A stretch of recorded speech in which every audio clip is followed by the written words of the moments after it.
안녕하세요. 저는 30대 중반에 접어든 아직은 살 날이 더 많이 남아있는 여성입니다.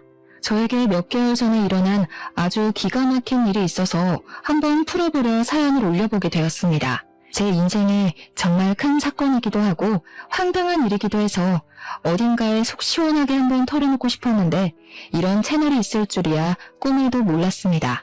제가 지금 또 과거의 일을 떠올리니 흥분한 상태이기도 해서 두서없이 내용이 이어질 수도 있기에 양해를 좀 부탁드리겠습니다. 그만큼 저에게는 제 인생의 가장 큰 굴곡이자 큰 사건이었거든요. 그럼 지금부터 제 인생의 가장 큰 사건 한번 시원하게 풀어보도록 하겠습니다. 저에게는 3살이 어린 여동생이 하나 있는데 제 동생에게는 청각장애가 있습니다. 소리를 듣는 세포 자체에 문제가 있어 태어났을 때부터 청각 쪽으로 장애가 있었고 꾸준히 치료와 훈련을 통해 말은 어눌하게 할 수 있는 정도입니다. 우리 아버지의 사업이 인도네시아 쪽에서 남부럽지 않게 먹고 살 만큼 굴러가고 있었던 덕에 그 비싼 치료를 꾸준히 받을 수 있었습니다. 그래서 제 동생에게 청각장애가 있다는 걸 태어났을 때부터 인지하고 언어 치료와 행동 치료 같은 훈련을 받을 수 있었습니다. 지금이야 언어 치료와 행동 치료가 꽤 많은 센터에서 운영 중이기도 하고 예약만 잘하면 어렵지 않게 받을 수 있는 치료이지만 제가 어린 시절에는 아니었습니다. 각고의 노력 끝에 선생님을 찾아 만나게 되었고 들리진 않지만 입모양을 보고도 대략적인 대화를 따라올 수 있을 만큼의 훈련을 하게 되었습니다. 저희 가족은 당연히 동생과 함께 수화를 배웠고 집에서는 수화를 통해서 이야기를 하고 있습니다. 기술의 발전으로 인공 와우 수술이라 하여 청각장애가 있는 친구들에게 소리를 듣게 하는 기계도 나와 있긴 하지만 우리 동생은 세포 자체의 문제라 소용이 없다고 하더군요. 몇 번이나 해외로도 국내로도 알아봤지만 수술이 불가하다 하여 가족들은 수화를 하거나 입모양을 크게 벌리며 동생이 알아볼 수 있게 말을 하는 버릇이 있습니다. 장애라는 게 사람의 마음을 파먹기도 하지만 우리 가족은 있는 그대로의 동생을 받아들이고 있고 서로를 잘 보살피며 화목하게 살고 있었습니다. 학창 시절에도 동생을 괴롭히는 아이들을 항상 혼내며 동생을 보살폈고요. 동생이 수업을 잘 따라갈 수 있도록 제가 옆에서 많이 도와주었습니다. 당연히 우리 자매의 우애가 돈독할 수밖에 없었습니다.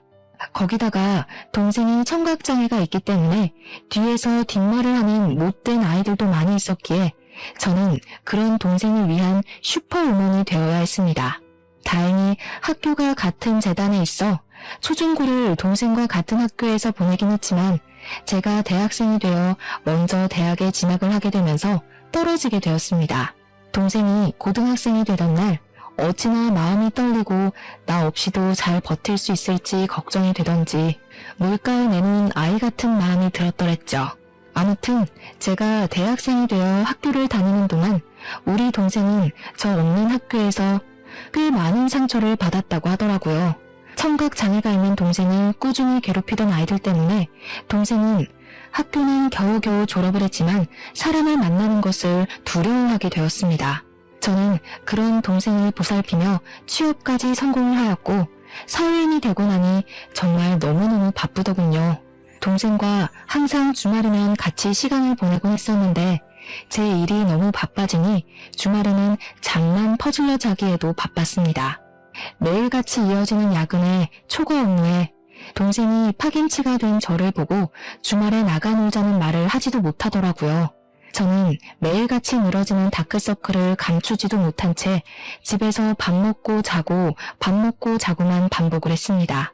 하지만 그런 시간이 반복이 되더라도 저에게 새로운 사랑이 찾아오는 걸 막아내진 못했죠.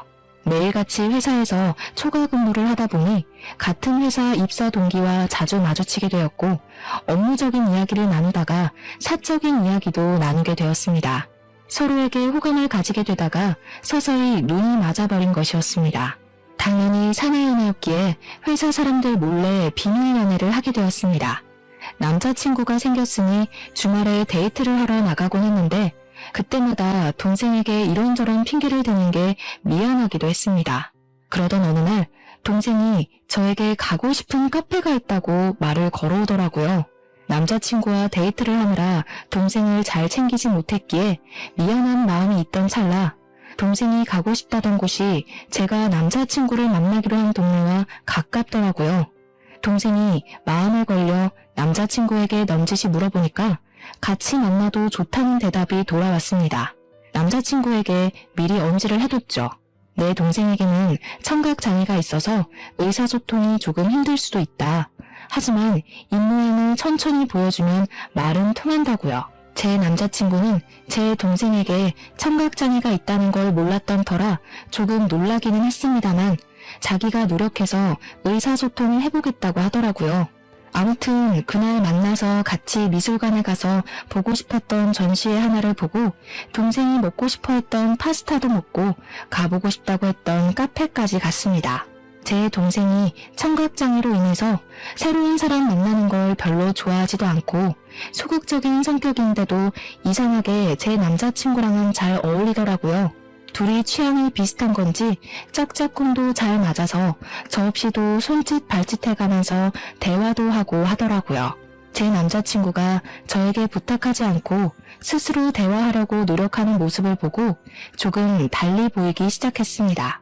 그 이후로 동생이 가끔 형부 만날 때 나도 껴주면 안 돼? 하고 물어봤는데 저는 솔직히 좀 마음이 그렇더라고요.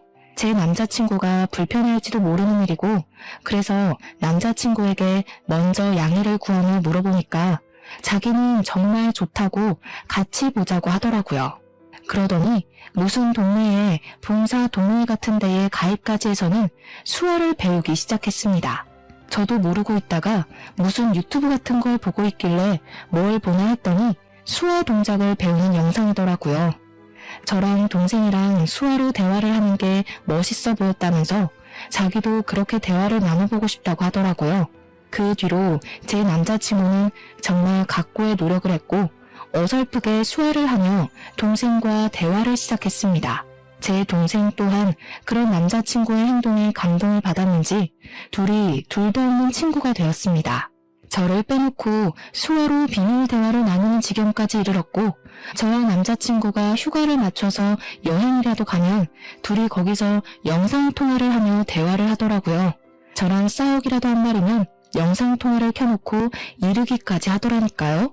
동생도 제 남자친구 덕분에 집 밖에서 간간히 산책도 나가게 되고 새로운 사람을 만나는 데엔 당연히 주저함이 있긴 하지만 그래도 노력을 해보려고 하더라고요. 혼자 산책 나가는 건 정말 싫어했거든요. 뒤에서 자전거나 오토바이 소리를 못 들어서 위험할 뻔했던 적도 있었고 개가 짖으면서 달려드는데 그걸 몰라서 동네 떠돌이개한테 물린 적도 있었거든요. 제 동생이 또 사람들에게 받은 상처들도 있었고요. 예를 들면 입모양만 봐도 대강 무슨 말을 하는지 다 알 수 있는데 청각장애가 있다고 하니 앞에서 무시하는 말을 하고 그런 거죠. 얼굴은 예쁘장하게 생겨서 귀머거리냐고 불쌍하다고 하는 말들이요. 동생이 입모양으로 다 알아볼 수 있으니 자연스럽게 의기소침해지고 소극적인 사람으로 변해버린 거죠. 하지만 제 남자친구가 편견 없이 대해주고 자기를 위해서 수학까지 배우는 노력을 했으니 얼마나 신이 났겠습니까? 거기다가 우리 가족들은 영상통화를 해볼 생각을 하지 않았었는데 남자친구가 나서서 하니까 뭔가 보기가 좋더라고요. 저도 진짜 고마운 마음이 엄청 많이 들었고요. 남자친구가 영업부 특성상 출장이 꽤 많았는데 그럴 때마다 우리 가족 선물도 챙겨오고 했습니다. 동생을 위해서 따로 준비한 선물들을 보면서 어떻게 이 남자를 싫어할 수 있을까 진짜 진국이다 싶었던 거죠. 그렇게 인연을 만나고 나니까 동생이 저에게 넌지시 찔러보더라고요. 언니는 결혼 생각 없어? 이러면서요. 뭐 인연을 만나긴 했지만 제 나이가 30도 되지 않았을 때라 결혼은 벌써 생각하고 싶지 않다고 딱 잘랐죠. 동생이 저한테 약간 정색을 하면서 언니도 내년이면 30이다. 형부는 언니보다 나이도 더 많지 않냐? 하면서 이야기를 하더라고요. 결혼에 대해 진지하게 생각을 좀 해보라며 이야기를 하니까 진짜 그럴 나이가 됐나 싶기도 하고 말이죠. 그 뒤로도 몇 번이나 저에게 결혼 타령을 하니까 진짜 결혼을 해야 하나? 이 사람이랑 하는 게 맞나? 하는 생각으로 넘어가게 되었습니다. 저는 그때까지도 동생이 제 남자친구랑 내통을 해서 둘이 짜고 저를 떠본 거라고는 생각도 못했습니다. 남자친구가 저보다 4살이 연상이었기에 집에서도 슬슬 결혼 이야기가 나오고 있었나 봐요. 남자친구한테 계속 결혼할 여자 없어? 선이라도 알아봐줘? 하면서 집안 어르신들이 이야기를 하니까 제 의견을 한번 들어보고 싶었던 거죠. 저랑 결혼을 하고 싶긴 하지만 제가 아직 29살이고 의중을 모르니까 동생과 함께 짜고 떠본 것이었습니다. 동생이 한 3개월 만에 결혼 노래를 부르니까 한 해가 더 지나고 제 나이 30에 결혼을 한번 해볼까 싶은 마음이 들었습니다. 동생한테 지금 결혼하면 후회하지 않을까? 남자친구가 너무 좋은데 그냥 결혼할까? 하고 이야기를 하니 고개를 막 끄덕이더라고요. 빠른 거 아니라고, 지금 결혼해도 후회하지 않을 거라고, 형부 너무 좋은 사람이라고 하면서요. 둘이 짜고 치는 고스톱이라는 걸 알게 된 건 남자친구가 딱 3주 뒤에 저에게 프로포즈를 해서 알았습니다. 동생이 저에게 어떤 프로포즈를 받으면 감동받을 것 같냐, 뭐 이런 걸 물어봤었거든요. 아주 종합 선물 세트로 준비를 했길래 눈치를 못 챌 수가 없었죠. 남자친구한테 물어보니까 차일게 걱정돼서 도움을 좀 받았다고 이야기를 하더라고요. 우리 처제가 내 편이라 정말 다행히 하면서 웃는데 그 모습까지 귀여워 보여서 이 남자랑 결혼해도 되겠구나 하는 마음이 들었죠. 프로포즈를 수락하고 우리 집에 인사를 드리러 남자친구가 오기로 했는데 그날 점심부터 동생이 막 부산스럽게 준비를 하더라고요. 형부 될 사람이 정말 좋은 사람이라고 부모님께 막 나서서 이야기를 하는데 그런 애가 아닌데 칭찬을 하니까 부모님도 좀 놀라시고요. 제 동생이 가족 이외의 사람에게 이렇게까지 정을 붙이고 마음을 털어놓은 적이 없는 애라 놀라실 만도 하셨겠죠. 부모님께서는 우리 집은 인성 됨됨이만 잘 잡혀있으면 만사 오케이라고 하시면서 본 적도 없는 남자친구가 마음에 든다고 하셨습니다. 또 제 남자친구가 넉살이 워낙 좋은 사람이라 오자마자 큰절부터 올리고 밥도 고봉밥으로 2그릇이나 먹었습니다. 대화하는 내내 분위기를 얼마나 익살스럽게 잘 이끌고 가던지 저희 부모님도 푹 빠지셨죠. 거기다가 저희 아버지와 술을 한잔하는데 둘이 죽이 너무 잘 맞는 거예요.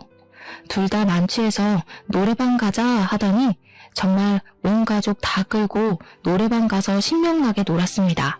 제 동생은 들리지도 않는데도 혼자 탬버린 들고 춤까지 추더라니까요. 진짜 한 6개월치 웃을 거 그날 하루에 다 웃었다고 해도 과언이 아니었습니다.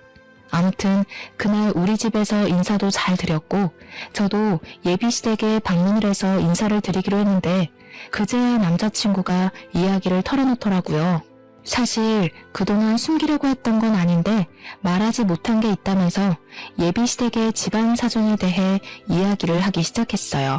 남자친구가 어릴 때 아버지께서 돌아가시고 집안의 가장 노릇을 쭉 해왔다고 하더라고요. 당연히 형편이 좋지 못해 대학도 못 갔고 바로 부사관으로 입대를 해서 군 생활을 하다가 27살에 전역을 했다고 하더군요. 할 줄 아는 게 없어서 2년 동안 각고의 노력 끝에 자격증들을 줄줄이 따게 되었다고 했습니다. 지금 회사에 입사를 하게 된 것도 고졸 전형으로 입사를 한 거라며 미리 말을 못해서 미안하다고 하는 겁니다. 아버지께서 돌아가실 때 빚을 좀 남겨놓고 가서 그 빚을 갚으라 여태 모아둔 돈이 별로 없다고 하면서요. 저는 솔직히 너무 놀랐죠. 거의 3년을 만났는데 그동안 그런 사정을 단 한 번도 비치지 않아서 몰랐거든요. 항상 깔끔하게 옷을 입고 다녔고 마음에 공허함이 있다거나 어딘가 부족하다 모자라다 하는 느낌이 전혀 없어서 짐작도 하지 못했었습니다. 그것도 결혼 직전에 와서 그런 이야기를 하니까 순간 마음이 흔들리는 건 어쩔 수가 없더라고요. 제 눈에 동공지진이 일어날까 제 손을 딱 잡으면서 이야기를 하더라고요. 자기가 15년 동안 빚을 갚았다고, 고등학교 2학년 때부터 아르바이트를 해서 돈을 벌었다고요. 생활력 하나는 남들과 비교도 할 수 없게 좋고 무슨 일이 있어도 절대 굶길 일 없을 거라고 했습니다. 빚도 다 갚았고 집안에 돈을 퍼줘야 하는 것도 절대 아니니까 걱정하지 말라고요. 단지 집으로 인사를 드리러 갈 텐데 집이 많이 낡아서 보이는 게 전부가 아니라는 말을 하고 싶었대요. 아버지께서 돌아가시기 전에 남겨주신 집이라 차마 처분도 못하고 그 낡은 데서 온 가족이 살았다고요. 가족들의 소중한 추억이 담겨있는 집이라 상속 포기도 하지 못하고 돈을 다 갚을 수밖에 없었다며 덧붙였습니다. 저희 집이 아무래도 넉넉한 집안이다 보니 돈이 없는 사람과 결혼한다는 게 고된 일이라는 생각은 별로 하지 못했어요. 그런 거 있잖아요. 어차피 내가 돈이 있으니 내가 더 준비하면 된다는 안일한 생각을 했다고나 할까요? 남자친구, 그러니까 예비신랑의 꾸준한 설득 끝에 예비시댁에 방문을 하기로 결정을 내렸습니다. 양손 무겁게 가라는 부모님의 말에 선물을 잔뜩 준비해서 예비시댁에 방문을 했는데 조금 놀랍긴 하더라고요. 벽지에는 곰팡이가 죄다 쓸어 있었고 문 경첩은 뜯어져 나가서 문이 덜렁덜렁 붙어있는 수준이었습니다. 현관문은 옛날 빌라처럼 철문으로 되어 있었는데 누가 발로 찬 건지 망치질을 한 건지 우글우글 찌그러져 있었고요. 제가 찌그러진 문을 바라보고 있으니까 예비 신우가 다가와서는 어휴 저걸 고친다는 걸 여태까지 까먹었다고 하시면서 멋쩍게 이야기를 하시더라고요. 예전에 빚쟁이들이 문 열라고 하도 발로 차서 저렇게 됐다고 웃으면서 이야기를 하시는데 저는 속으로 시겁했죠 뭐. 어떻게 발로 차면 문이 저 모양이 되나 싶을 정도로 찌그러져 있었거든요. 제가 방문을 하긴 했는데 시댁이 진짜 냉골이더라고요. 너무 추워서 팔에 소름이 쭉 돋을 정도였다고나 할까요?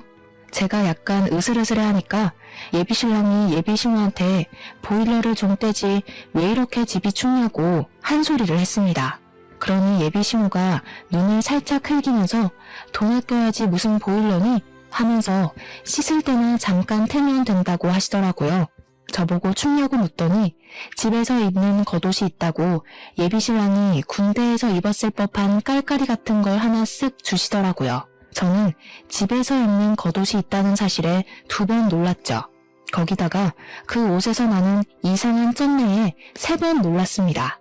쿰쿰하고 뭔가 지린내 같은 쩐내가 나서 도저히 못 입겠다 싶어서 예비 신우에게 돌려드렸어요. 저녁이나 먹자고 하시길래 제가 뭐 도와드릴 건 없나 하고 기웃기웃하니까 예비 신랑이 앉아있으라고 하대요. 그 말에 예비 신우가 저한테 부잣집 아가씨라던데 그 손으로 뭘 하겠냐고 가만히 있는 게 돕는 거라고 하시더라고요. 그 말을 듣는데 약간 기분이 쎄한 것이 저를 별로 마음에 안 들어 하시나 싶기도 했습니다. 저녁밥이라고 대충 상을 차려주셨는데 물론 저희 집과는 가정 환경 자체가 차이가 나니까 그럴 수 있다 생각은 하면서도 영 기분이 별로인 거예요. 치킨 볶음밥 같은 거랑 김치만 냅다 올려져 있는 상이었는데 예비 신우가 우리 집 김장김치가 정말 맛있다면서 밥 2공기 먹어도 된다고 하시더라고요. 제가 밥을 젓가락으로 뒤적거리다가 이거 치킨이에요? 하고 물어봤더니 예비 신우 하는 말이 어제 치킨 시켜 먹고 남은 걸로 볶았다고 하시더군요. 음식 남기는 거 벌 받는 거라면서 환경 보호해야 된다고 덧붙이시는데 제 얼굴이 다 빨개지더라고요. 물론 제가 상다리 부러질 만큼의 식사를 기대한 건 아니지만 남은 치킨으로 만든 볶음밥에 김장김치 덜렁 있는 건 아무리 생각해도 아니잖아요. 제 표정이 점점 굳으니까 예비신랑이 안절부절하는데 저는 그러면 제가 사온 고기라도 구워주실 줄 알았거든요. 근데 그 고기는 나중에 우리 딸 오면 구워 먹어야지 하면서 냉장실로 직행하더라고요. 도저히 입맛이 없어서 밥 한 술 뜨지도 않고 수저를 탁 내려놨습니다. 그러니 그제야 예비신랑이 예비신우한테 화를 내더라고요. 아니 엄마, 내가 어제 준비 좀 잘해달라고 10만 원 드렸잖아요. 그 돈으로 장도 보고 하시라고요. 어제 네 조카들 놀러왔던 거 몰라서 그래? 걔네도 힘들게 사는데 내가 장이나 보고 그럼 되겠니? 네 조카들 필요한 거 사라고 내가 용돈 줬다. 예비신랑이 아니 그 돈을 그렇게 쓰면 어떡하냐 하면서 이야기를 하는데 대뜸 저한테 화살이 돌아오더라고요. 예비신우가 저를 딱 보면서 말을 이어가셨습니다. 나한테 딸이 하나 있는데 우리 마지야 마지. 걔가 어릴 때 시집가서 애들도 좀 크고 그러거든. 걔네도 고생하는데 돈은 없고 아무튼 학원 가야 하는데 돈 없다 난리를 쳐서 내가 용돈 좀 줬어. 아직 결혼도 안 한 사이에 서운하거나 뭐 그런 거 아니지? 그 자리에서 제가 어떻게 서운해요 하겠습니까? 막말로 그건 서운한 게 아니라 저에 대한 예의가 없는 거라고 생각했어요. 손님 불러다 놓고 치킨 볶음밥에 김장김치라니 기가 차서 원. 제가 그냥 아무 소리 안 하고 가만히 있으니까 예비 신우도 좀 민망했는지 그래 뭐 아가씨 돈도 아닌데 하고 넘어가시더라고요. 그 말에 기가 막혀서 표정만 더 굳어버렸습니다. 그렇게 찜찜한 자리를 뒤로 하고 나왔는데 고민이 엄청나게 되더라고요. 우리 집에서는 이만한 남자 없다 빨리 결혼해라 하는데 시댁 분위기는 세상에서 가장 구질구질한 느낌이고 그런데 또 한편으로는 결혼해서 시댁 식구들 만나봐야 1년에 몇 번이나 보겠나 싶기도 하고 그래서 결혼 준비를 시작하게 되었습니다. 이제 와서 결혼 못하겠다. 너랑 나랑 집안 차이가 너무 심하다 하기에는 시간이 너무 흘러버린 탓도 있었고요. 결혼을 하기로 하고 청첩장도 다 찍고 집을 구하러 다니는데 신혼부부 전세자금 대출 이자율이 생각보다 너무 높았습니다. 예비 신랑이나 저나 둘 다 기본소득 이상으로 벌고 있어서 그런지 혜택 받을 수 있는 게 거의 없었습니다. 거기다가 아버지 사업체까지 있으니 더 그런 거예요. 결국 제가 골머리를 썩으니까 아버지께서 눈치를 채시고 먼저 말을 해주셨습니다. 사실 제가 동생에게만 슬쩍 이야기를 했는데 동생이 아버지께 이야기를 했더라고요. 언니가 집 때문에 고민이 많아 보인다고요. 아버지께서 저한테 집을 해주시겠다고 그러니 너무 대출받는 거에 신경 쓰지 말라고 해주셨습니다. 저야 너무나도 감사했죠. 제일 중요한 집 문제가 해결되고 나니까 알턴 일을 뺀 기분이었습니다. 집 대출만 안 받아도 솔직히 한 달 생활비에서 엄청난 차이를 보이니까요. 그렇게 모든 준비가 끝나고 결혼식 날이 왔는데 저는 신부 대기실에 내내 있느라 동생에게 무슨 일이 생겼는지 알 수가 없었죠.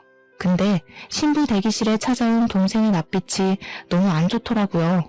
그래서 무슨 일 있었냐고 물어보니까 동생이 고개를 절레절레 젓더라고요. 근데 이 언니들의 감이라는 게 있으니까 동생에게 뭔가 있는데 숨기고 있다는 느낌을 세게 받았습니다. 저한테 결혼식 잘하라고 수어로 말을 하길래 저도 알겠다고 대답을 하고 있는데 신우가 신부 대기실에 들어오더라고요. 저희 자매가 수어로 이야기를 하고 있으니까 갑자기 어머 하더니 옳게 지금 동생 장에 있는 거 티내는 거야? 하더라고요. 순간 내가 무슨 말을 들은 건지 싶어서 신우한테 지금 뭐라고 했냐고 되물었더니 인상을 팍팍 쓰더라고요. 우리 동생이 그 찰나에 어깨를 움츠리는 걸 보고 이 망할 신우가 내 동생한테 뭔 짓을 했나 싶었습니다. 제가 빤히 신우 얼굴을 보고 있으니까 신우가 하는 말이 결혼식 입구 앞에서 사돈어른이랑 사돈처녀가 수어로 대화를 하더라고 하면서 운을 뗐어요. 그런데 자기 쪽 친척이 신분의 집안에 벙어리가 있냐고 물어봤다면서 그래서 벙어리가 아니라 기모거리라고 했다고 이야기를 하는 겁니다. 순간 심장이 벌렁벌렁하면서 화가 엄청나게 나더라고요. 근데 신우가 거기서 멈추지 않고 선을 넘더라고요.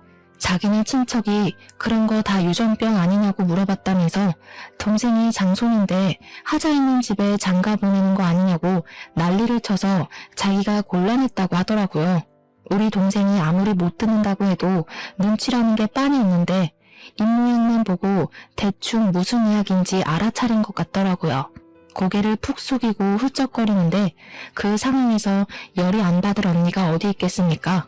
웨딩드레스를 입고 있다는 것도 까먹고 벌떡 일어나서 신우 머리채를 확 잡아버렸죠. 그러니까 도우미로 와주신 이모님이며 옆에 있던 제 친구들이며 놀래서 저랑 신우를 막 말리고 뜯어놨습니다. 제가 씩씩거리면서 머리가 다 헝클어진 신우를 향해 소리를 질렀습니다. 지금 그게 내 앞에서 할 말이에요? 유전병이 어쩌고 어째? 지금 말 다 했어? 결혼식장에 와서 축하해주기 바쁠 텐데 별 걱정을 다 하네 진짜. 나 기분 나빠서 결혼식 못하겠으니까 당장 가서 결혼식 취소됐다고 해요. 그러니 신우가 화들짝 놀라서 아니 뭐 그렇게까지 말을 하고 그러냐고 제 동생한테 내가 미안해 하는 거예요. 그 형식적인 사과에 화가 나서 지금 신우가 한 짓을 생각해보라고 내가 이 결혼식을 내 발로 들어가게 생겼냐고 하면서 소리를 질렀죠. 제가 신우 머리채를 잡았다는 게 신랑 귀에도 들어갔는지 신랑이 막 뛰어들어오면서 무슨 일이야? 왜 그래? 하더라고요. 도저히 분이 풀리지가 않아서 너네 친척들이며 너네 누나며 할 것 없이 내 동생 보고 기머거리니 벙어리니 유전병이니 정신 나간 소리 하더라 했습니다. 내가 지금 이 말을 듣고도 결혼식장에 들어가는 게 맞겠냐고 나 결혼 안 하겠다고 하니까 신랑이 신우 째려보면서 누나 하더라고요. 어떻게 사람이 그런 소리를 아무렇지 않게 하냐고 신우가 내 눈앞에 있으면 결혼식 안 하겠다고 했죠. 그 말에 신우가 놀래서 지금 동생 결혼식장에서 자기를 쫓아내는 거냐고 그런 말도 못해? 내가 못할 말 했어? 하길래 또 열받아서 성큼성큼 갔어요. 머리채를 쥐어잡으려고 하니까 신우가 놀래서 피하더라고요. 신랑이 신우 보고 동생 결혼식 망하게 생겼는데 자존심 부릴 일이 남았냐면서 신우를 쫓아냈습니다. 진짜로 신우는 저희 결혼식장에 못 들어왔어요. 제가 신우 있으면 결혼 안 하겠다고 하고 대기실에 눌러 앉아버렸거든요. 신우 쫓아낸 거 확인하고 나서야 식이 시작이 되었고 찜찜한 마음은 그대로 제가 떠안게 되었죠 뭐. 결혼식이 끝나고 신혼여행길에 오르는데 제가 기분이 영 안 풀려서 동생한테 이야기를 했어요. 절대로 그런 이야기에 마음 쓰지 말라고. 못 배워먹은 인간들이 하는 말 귀담아 듣지 말라고 했죠. 그러고 비행기를 탔는데 남편이 저한테 그러는 거예요. 못 배워먹은 인간들이라고 한 거 사과하라고요. 제 남편이 대학을 못 나왔다고 했잖아요. 그래서 그런지 공부에 대한 자격지심을 좀 부리긴 했어요. 고졸 전형이랑 대졸 전형이랑 연봉 차이가 좀 있거든요. 남편이 영업부라 실적은 괜찮은데 기본급에서 차이가 나니까 대졸 전형자들이랑 크게 월급 차이가 나지 않았거든요. 거기다가 공부를 못해서 대학을 못 간 게 아니라 돈이 없어서 못 간 것이니 그럴 만도 했죠. 하지만 저도 제 동생이 그런 모욕을 당했는데 자존심이 있죠. 어떻게 냅다 사과를 하겠습니까? 저도 의견을 굽히지 않았고 사과는 못하겠다고 했습니다. 둘 다 자존심을 부리다가 신혼여행 가는 비행기 안에서 12시간 내내 아무 말도 안 하고 있었다니까요. 도착해서도 냉기만 폴폴 풍기다가 사과를 안 하면 같이 안 다니겠다고 먼저 선수를 치더라고요. 저도 굽히기 싫어서 너랑 안 다니겠다고 하고는 관광도 따로 다녔습니다. 혼자 며칠을 지내다가 결국 마지막 날이 되고 나서야 타협을 하게 되었죠. 사과를 하거나 그런 건 아니었고 서로 잘못한 거고 서로 기분 나쁜 상태니까 조심하자고 대충 뭐 휴전 정도만 한 거죠. 근데 둘 다 서로의 가족에 대해 그렇게 말한 게 앙금으로 남아서 혼인신고를 원래 신혼여행 다녀오면 바로 하기로 했었는데 조금 미루기로 했어요. 남편도 제가 꿋꿋하게 사과를 하지 않고 자존심을 부리니 혼인신고를 미루는데 동의하더라고요. 보통은 신혼여행을 다녀오면 시댁과 친정 인사를 드리러 가잖아요. 근데 결혼식 날 그런 소동이 있었는데 시댁 인간들 얼굴이 보고 싶었겠습니까? 남편도 뭐 저랑 별반 다르지 않은 것 같았고요. 그냥 일이 바빠서 인사드리러 갈 시간이 없다고 대충 둘러대고는 저는 우리 집으로 남편은 시댁으로 각자 가서 선물 줄 거 주고 돌아왔습니다. 끼를 볶아도 시원치 않은 신혼기간에 서로 서먹서먹해진 거죠. 연애할 때도 이렇게 싸워본 적이 없었기에 저희는 어떻게 풀어야 할지 방법도 모르고 있었습니다. 그렇게 한 달이라는 시간이 좀 지났을까 신우가 갑자기 할 이야기가 있다면서 시댁으로 오라고 부르더라고요. 그 곰팡이 쓸어있는 냉골 같은 집에 갈 생각을 하니까 너무너무 싫었지만 피하는 것도 하루 이틀이지 불렀는데 가야죠. 퇴근하고 남편이랑 같이 찾아가니까 신우가 그러더라고요. 예, 너네 집 말이다. 아무리 사돈어른이 해줬다고 해도 그렇지 어떻게 부부간에 정도 없이 딱 네 명의로 했니? 저희 아버지께서 제 결혼 선물로 해주신 건데 당연히 제 명이죠? 그러면 세금을 좀 많이 내야 하지 않니? 우리 아들 명의로 했으면 세금도 덜 내고 얼마나 좋아. 세금이 다 똑같죠. 얘가 뭘 모르네. 우리 아들이 산 것처럼 매매 형식으로 꾸몄으면 얼마나 좋니? 너한테 가면 상속세도 물어야 할 텐데 당연히 세금이 더 나오지. 애가 헛똑똑이야. 저희 아버지께서 사업체를 운영하고 계신데 지금 탈세를 하라고 하시는 거예요. 어차피 세금도 저희 아버지께서 다 내주셨는데 뭐가 문제라는 거죠? 아버지께서 저한테 돈 쌓아두면 뭐하냐고 딸한테 주는 건 아깝지 않다고 하셨거든요. 그래? 처가 사랑은 사위라던데 사위한테도 아깝지 않으시겠지? 우리 아들 정말 장가 하나는 기가 막히게 갔나 보다. 생각해보니까 사돈네는 전부 딸만 있잖아. 사업은 자고로 남자가 해야 제대로 굴러가는 법인데 사돈 댁에는 아들이 없으니까 우리 아들한테 딱 물려주면 되겠다 싶은 생각이 들더라고. 그 말을 듣는데 욕심낼 걸 욕심내야지 진짜 기가 막히더라고요. 가뜩이나 시댁에 대한 인식이 바닥을 치고 있는데 저런 욕심까지 내니까 저게 사람인가 하는 생각도 들고요. 결혼한 지 한 달 막 지났는데 왜 남의 집 사업에 관심을 가지고 욕심을 내는지. 저희 아버지께서는 기업은 기업인이 운영해야 한다는 주의셔서요. 가족들에게 승계할 생각 전혀 없으시고요. 나중에 은퇴하실 때 전문 경영인 두실 거래요. 아니 왜? 그 귀한 사업체를 남에게 맡기니? 우리 아들이 얼마나 노력해서 지금 회사에 입사했는지 너는 알지? 우리 아들 능력 한번 보면 말이 달라지실 거다. 그러지 말고 이참에 사돈네 회사에 우리 아들 한 자리 주라고 좀 해봐. 한 자리에서 능력 좀 보고 기업도 물려받고 하면 딱이지 않겠어? 우리 며느리 능력 좀 한번 보자. 남편이 잘 돼야 아내도 편한 법이야. 어머님, 지금 아들 취업 청탁하시는 거예요? 어머님 아드님은 자기 능력으로는 아무것도 못하는 바보인가요? 지금 다니는 회사도 열심히 노력해서 취업한 거 알아요. 충분히 자부심 느끼면서 사는 것 같던데 왜 그러세요? 우리 아버지 회사에 굳이 취직 안 해도 이 사람 잘하고 있는데 그런 말씀으로 취업 청탁하시면 어머님 아들만 바보 만드는 거예요. 그러니까 신우가 씩씩거리면서 지금 우리 아들 바보라고 했냐, 모자란 놈 취급이냐 하면서 성을 내시더라고요. 제가 뭐 틀린 말 한 것도 아닌데 씩씩거리니까 웃기더라고요. 저도 제 할 말 끝났으니까 그냥 자리에서 일어나 버렸습니다. 그 자리에 더 앉아있어 봐야 얼굴 붉힐림만 남은 것 같고 이런 취업 청탁이 영 듣고 싶지도 않았고요. 결혼했다고 우리 아버지 사업체까지 자기 몫으로 만들어버리려고 하는 파렴치한 신우 앞에서 하하호호 웃으면서 밥까지 먹었다가는 체할 것 같았거든요. 그래서 가방 들고 나오니까 남편이 뒤따라 나오더니 제 팔을 확 잡아채는데 그 힘이 너무 세서 팔이 빠지는 줄 알았습니다. 제가 당황한 나머지 악소리를 내면서 지금 뭐 하는 거냐고 힘자랑하냐고 한마디 했죠. 그러니까 시모가 저를 보면서 혀를 끌끌 차면서 왜 따박따박 시모한테 말대답을 하거든요면서 한 소리 하는 거예요. 남편은 눈을 크게 뜨고 제가 하는 행동이 잘못됐다는 식으로 바라보고 있고 시모는 뒤에서 구시렁거리고 이것들이 죄다 한패인가 본색을 벌써 드러내는 건가 막 온갖 잡생각들이 머릿속에서 춤을 추더라고요. 제가 못할 만한 것도 아니고 왜 남편 몫이 아닌데 자꾸 욕심을 내는 거냐고 했습니다. 그러니까 남편이 하는 말이 자기가 욕심낸 것도 아니고 아들이 잘 됐으면 하는 부모의 마음인 걸 모르냐고 하더라고요. 제가 아무 소리 안 하니까 남편이 먼저 됐어. 너랑 무슨 이야기를 하냐? 하면서 말을 끝내더라고요. 지금 누가 할 소리를 하는 건지. 연애할 때는 그런 내색 한 번 없더니 결혼하니까 돌변하는 게 무섭더라고요. 이 인간이 결혼하고 나서 진짜 우리 아빠 사업체에 한자리 하고 싶었던 건가 싶어서 소름이 쫙 돋았습니다. 그렇게 냉전이 지속되니까 하루하루 지쳐가면서 내가 왜 이 사람이랑 살아야 하나 싶더라고요.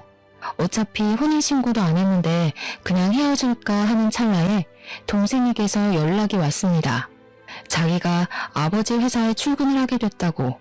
형부 덕분에 기운도 차렸고 새로운 걸 해보고 싶은 마음에 컴퓨터 학원을 다니면서 워드 자격증을 땄대요. 정정당당하게 이력서 넣고 면접 보고 합격해서 출근하게 되었다고 하는데 마음이 다 뭉클하더라고요.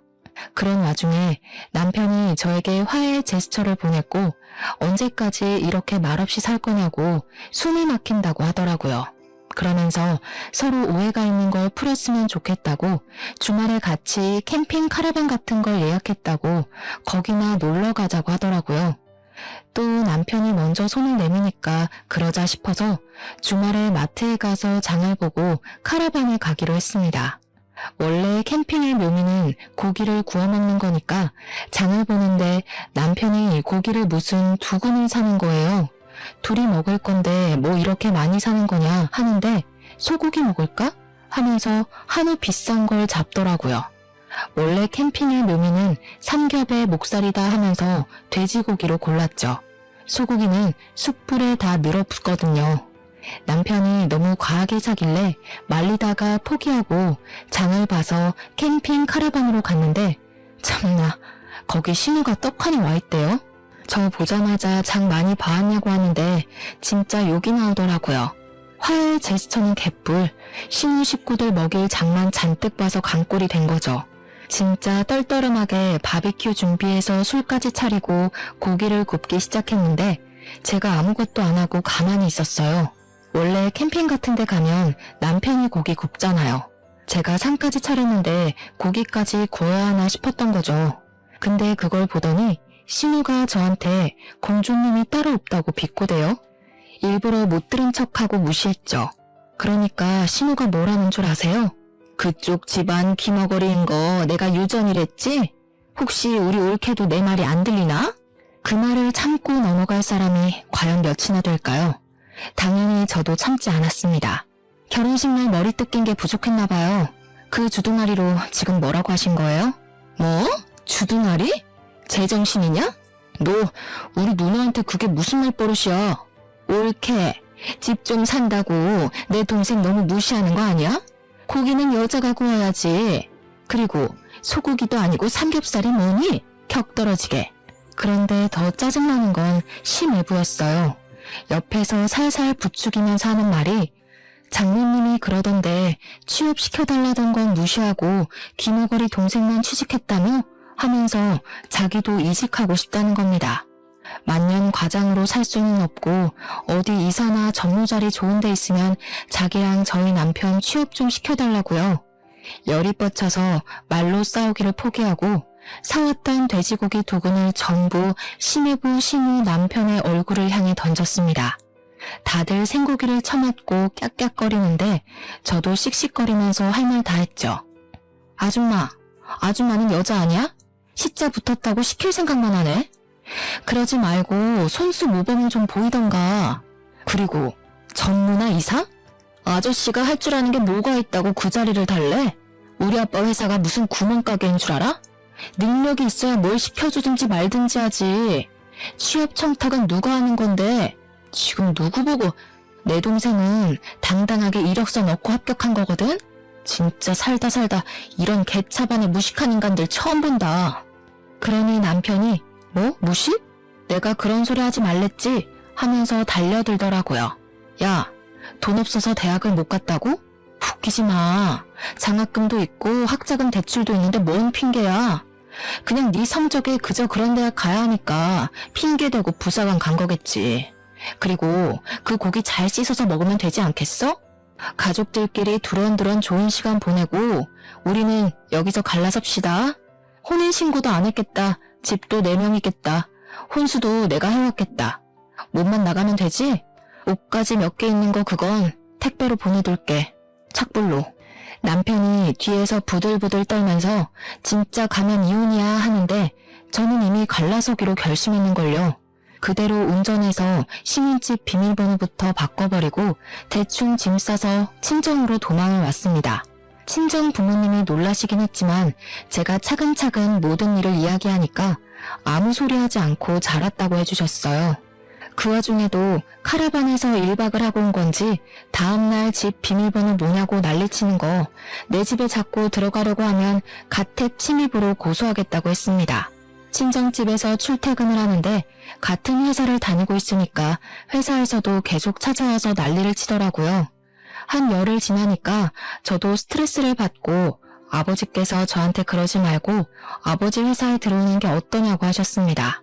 회사에 바로 사표 던지고 아버지 회사에 낙하산으로 들어가기로 했죠. 사표 내고 오전 중에 신혼집 가서 남편 물건 택배로 보내고 나왔는데 오후에 퇴근하고 나서 또 비밀번호 타령하길래 바로 경찰 불렀습니다.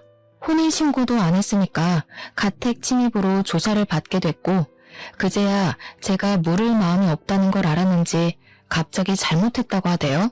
소 잃고 외양간 고치는 것도 아니고 저는 이미 결심이 섰기 때문에 싹 무시했습니다. 며칠이 더 지나자 이번에는 시모가 재산 분할을 해달라고 연락이 온 거예요. 어디서 뭘 찾아본 건지 재산 분할은 귀책 배우자 상관없이 하는 거라고 당당하게 말하길래 저도 이야기해줬죠. 변호사한테 물어보라고. 고작 5달 살았는데 무슨 재산 분할을 해주냐고요. 거기다가 아직 혼인신고도 안 했는데 재산 분할할 대상도 아니라고 하니까 시모도 변호사한테 물어봤나 봐요. 어디 법률사무소에 가도 똑같은 소리를 하니까 저한테 위자료 1,000만 원만 주면 안 되겠냐고 하더라고요. 위자료는 지금 누가 받아야 하는데 그딴 소리를 하냐고 꺼지라고 해줬죠. 회사도 그만뒀겠다. 신혼집도 꽁꽁 닫아버렸겠다. 남편이 아무리 뻔뻔해도 친정집 와서 난동은 못 부리더라고요. 아버지께서는 시간이 지나면 다 잠잠해질 거라고 하시면서 저를 위로해 주셨습니다. 덕분에 아침마다 아버지랑 동생 손잡고 같이 회사 출근하고 있어요. 이혼이랄 것도 없는 제 짧은 동거 생활 5개월을 이렇게 청산하고 벌써 3개월이라는 시간이 더 흘렀습니다. 아직까지도 가끔은 야밤에 자니? 하면서 문자가 오긴 하는데 나중에 스토커 짓이라도 하면 고소하려고 증거로 남겨주고 있습니다. 전 회사에서도 수근수근 거린다는데 언제까지 붙어있나 두고 보려고요. 저는 아버지 회사에서 출퇴근 잘하면서 동생과 같이 주말에 놀러도 가고 시간을 잘 보내고 있답니다. 남자라면 치가 떨리지만 그래도 가족들은 좋은 사람 만나서 재혼하길 바라는 듯 하시네요. 그건 시간을 두고 천천히 생각해보면 되겠죠? 앞으로는 겉과 속이 다른 사람은 피하고 싶어요, 정말. 아주 짧은 결혼 생활이었지만 비혼도 나쁘지 않은 선택이라는 결심에 힘을 실어준 시간이었습니다. 여러분들도 현명한 결혼 준비 혹은 비혼 준비하시길 바라면서 제 이야기는 여기서 마치도록 하겠습니다.